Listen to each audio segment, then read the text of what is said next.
दोस्तों नमस्कार, जोहार। ही चलते हैं झारखंड सूबा की ताज़ा खबरों को, लेकिन उससे पहले अगर आपने अभी तक इस चैनल को सब्सक्राइब नहीं किया तो कर लें, जिससे कि आपको झारखंड सूबा की ताज़ा खबर रोजाना मिलती रहे। पहली बड़ी खबर, झारखंड के छात्र सोशल मीडिया पर करेंगे आंदोलन। झारखंड के विद्यार्थी एक बार फिर से आंदोलन की तैयारी में है और ये आंदोलन किसी मैदान या किसी के आवास या दफ्तर के सामने नहीं, सोशल मीडिया पर होगा। इसके लिए तैयारी की जा रही है। झारखंड कर्मचारी चयन आयोग और Jharkhand public service commission JPSC की आगामी परीक्षा को लेकर ट्विटर पर कैंपेन चलाने की तैयारी है। छात्रों की मांग ये है कि उम्र सीमा में 5 वर्ष की छूट दी जाए। इस मांग को लेकर छात्र ट्विटर पर आंदोलन की तैयारी कर रहे हैं। सोशल मीडिया के ट्विटर पर अभियान के लिए अपील की गई है। इसे लेकर एक पोस्टर भी साझा किया जा रहा। परीक्षाओं की तैयारी कर रहे युवाओं से अपील की गई है कि इस आंदोलन में साथ दें। अगली खबर, देवघर में विद्यार्थी, बुजुर्ग और बीमार लोगों को बड़ी सुविधा मिलने जा रही है। ग्राम गाड़ी योजना 2022 के तहत अब देवघर जिले के विभिन्न प्रखंडों के छोटे छोटे गांव में रहकर पढ़ाई करने वाले छात्र छात्राएं, खेतीबाड़ी करने वाले किसान और बीमार लोग अब सस्ते दर पर यात्रा कर पाएंगे। यात्रा करने वाले वरिष्ठ नागरिक जिनकी उम्र 60 वर्ष से अधिक है, उन्हें किराया में 100% लाभ दिया जाएगा। इसके अलावा लाभ छात्र छात्राओं, ब्लाइंड पर्सन, मानसिक रूप से बीमार, ऊंचा सुनने वाले व्यक्ति, दिव्यांगजन, HIV पॉजिटिव, विधवा पेंशनधारी, मान्यता प्राप्त झारखंड आंदोलनकारी भी इसका लाभ ले पाएंगे। अगली खबर, अभी नहीं थमा है सरयू और रघुवर दास में विवाद। विधायक ने कहा कि लाखों की होती थी कमाई, सरकारी संपत्ति पर लोगों ने कब्जा कर रखा है। जमशेदपुर में विधायक सरयू राय और पूर्व मुख्यमंत्री रघुवर दास के बीच लगातार विवाद बढ़ता जा रहा और इस पर प्रेस कॉन्फ्रेंस करके रघुवर दास पर सरयू राय ने कई आरोप लगाए। सरयू राय ने कहा कि छठ महापर्व पर सिद्धगोड़ा सूर्य मंदिर से लाखों की कमाई का धंधा रोकने के कारण हमारे कार्यकर्ताओं पर हमला हुआ था। लाखों की कमाई हर साल यहाँ से की जा रही थी। 2020 से अब तक कोरोना काल बीता है। इन 2 साल में अकेले सोन मंडप से ही 56 लाख रुपए राजस्व आए हैं।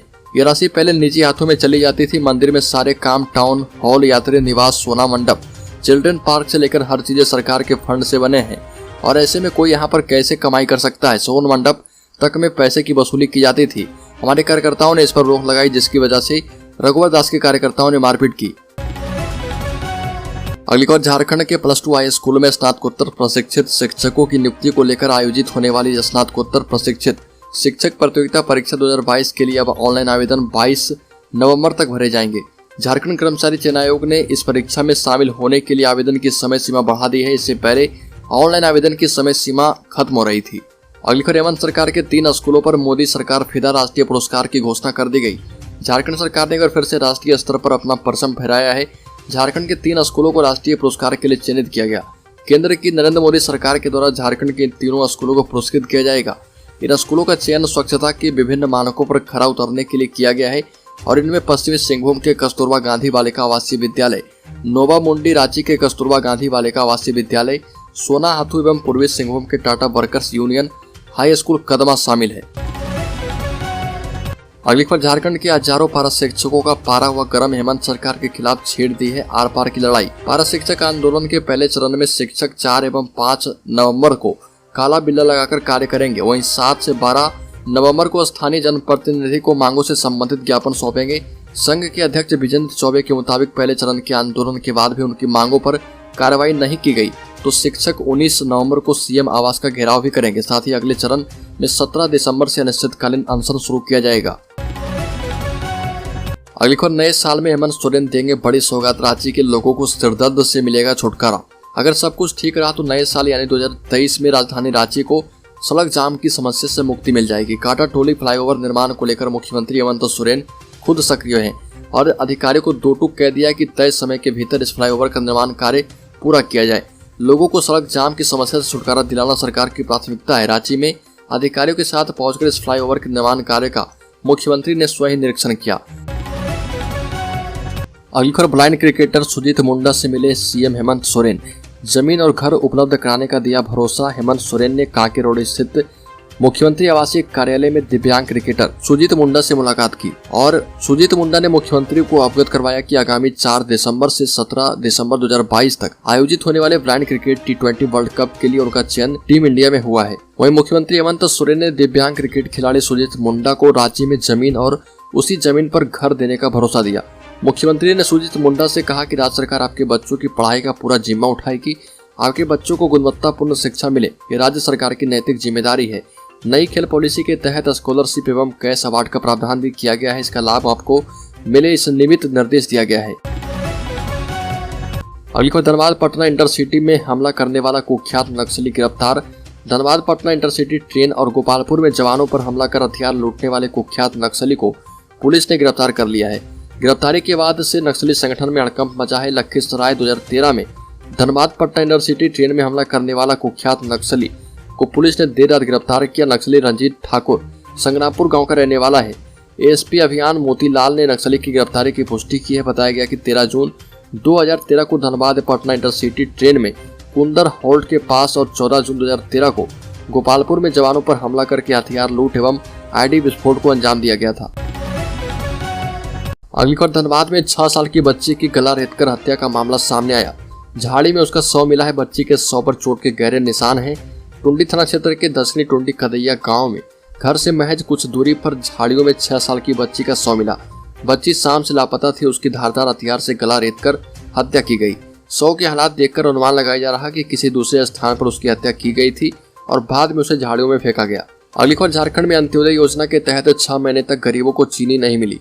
इस पर हेमंत सरकार में खाद्य एवं आपूर्ति मंत्री डॉक्टर रामेश्वर उरांव ने सफाई दी और कहा कि यह सही है कि अंत्योदय परिवार को 6 माह से चीनी नहीं मिली है।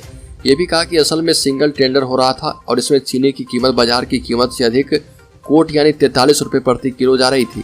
हम बाजार भाव में अधिक से चीनी खरीदने के लिए तैयार नहीं थे। फिर से टेंडर हुआ, लोगों ने बाजार मूल्य से कम कीमत कोट की। इसके बाद खरीद हुई और चीनी की आपूर्ति शुरू हो गई है। अगली खबर, सरकार आपके द्वारा अभियान का दूसरा चरण हुआ शुरू। सीएम हेमंत सोरेन 2 नवंबर को साहिबगंज आएंगे और साहिबगंज के कार्यक्रम में शिरकत करेंगे। आपको बता दें कि झारखंड की महत्वाकांक्षी आपकी योजना आपकी सरकार कार्यक्रम का दूसरा चरण 1 नवंबर से शुरू हो गया है और यह अभियान 14 नवंबर को समाप्त होगा। मुख्यमंत्री हेमंत सोरेन दूसरे चरण के अभियान के दौरान 2 नवंबर को साहिबगंज में आयोजित कार्यक्रम में शामिल होने के लिए आ रहे। इस मौके पर साहिबगंज में मुख्यमंत्री कुल 10,481 लाख रुपए की 14 योजनाओं का शिलान्यास एवं 9 योजनाओं का उद्घाटन करेंगे। साथ ही लाभुकों के बीच परिसंपत्तियों का वितरण करेंगे। अगली खबर, साहिबगंज में बम काली प्रतिमा विसर्जन जुलूस पर पथराव। मुस्लिम बहुल इलाके एलसी रोड में बादशाह चौक के समीप रात मां बम काली प्रतिमा विसर्जन जुलूस पर कुछ लोगों ने पथराव कर दिया। स्थिति को नियंत्रित करने के लिए पुलिस को हल्का बल प्रयोग करना पड़ा। वाटर कैनन से भीड़ पर पानी की बौछार करनी पड़ी। इस क्रम में मची भगदड़ में गिरने से कुछ लोग घायल हो गए। अगली खबर, भाजपा नेताओं की हिट लिस्ट में है मंजूनाथ भजंत्री। निशिकांत दुबे के बाद बाबूलाल मरांडी पड़े डीसी के पीछे। झारखंड सरकार के साथ साथ सरकार के कुछ पदाधिकारी भी भाजपा के निशाने पर आ गए और इनमें सबसे ऊपर देवघर के डीसी हैं सरकार के चहेते मंजूनाथ भजंत्री। भाजपा नेताओं की हिट लिस्ट में है। कोटा की भाजपा सांसद निशिकांत दुबे के बाद अब भाजपा विधायक दल के नेता बाबूलाल मरांडी भजंत्री के पीछे पड़ गए। बाबूलाल ने अपने ट्विटर अकाउंट में मंजूनाथ भजंत्री के 2 वीडियो शेयर किए। पहले वीडियो में डीसी सारठ में सरकार आपके द्वारा कार्यक्रम में लोगों को संबोधित कर रहे थे और पूछ रहे थे कि इतने लोगों ने देवघर एम्स में इलाज करवाया, क्या आप में कोई एम्स या देवघर एयरपोर्ट में नौकरी कर रहे। इस वीडियो के जारी करने के बाद बाबूलाल मरांडी ने लिखा कि भजंत्री डीसी के पद पर रहकर झारखंड मुक्ति मोर्चा के प्रवक्ता की तरह काम कर रहे हैं। उन्हें देवघर में एम्स और एयरपोर्ट के निर्माण में विकास नहीं नजर आता। दूसरे वीडियो में एक कांवरिया डीसी को देवघर आने वाले कांवरियों को होने वाली दिक्कतों के बारे में बता रहे। अंत में डीसी ने उससे पूछ लिया किस पार्टी से है। इस वीडियो पर बाबूलाल ने लिखा कि ये नौकरशाह अपनी पीड़ा बताने वाले कांवरियों पर पार्टी से जुड़े होने का आरोप लगा देते हैं।